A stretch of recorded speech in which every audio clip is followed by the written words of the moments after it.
slideshow, I have a new IELTS book on sale. This is my third book and all of them are about IELTS writing. That's because writing is, for most people, the hardest part of the IELTS test. You can buy these books on Amazon or you can go to my website and find them for sale as PDFs.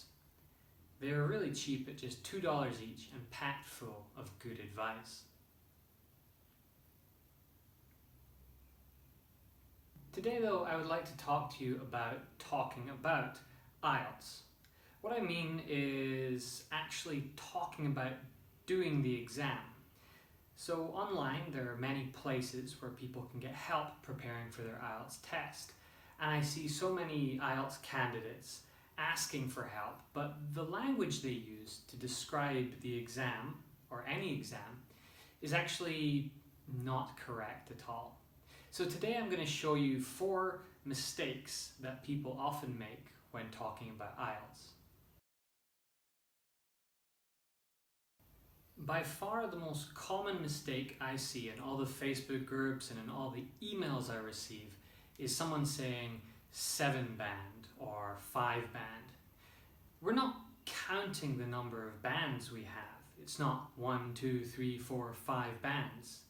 No, we are talking about the band and the number that you achieve. So you could say, I got a band 7. Oh really? I got a band 6.5. I wish I could get a band 7 next time. The next big mistake is saying to give an exam. Now actually this is grammatically correct, but it just has the opposite meaning of what you think it does. It is a teacher or an examiner who will give an exam. When you go to the British Council or IDP and you sit your IELTS test, you will sit opposite an examiner who is giving you the exam.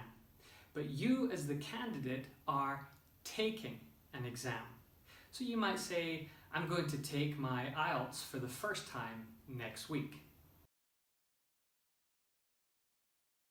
Next, I often hear people say that they're going to fetch band 7 or fetch band 8. Well, that's not quite the right word. The verb to fetch means to go and get something and bring it back. So it does seem logical, but we don't really use it for achieving a grade in some sort of exam. When we say to fetch something, we're often talking about playing with a dog.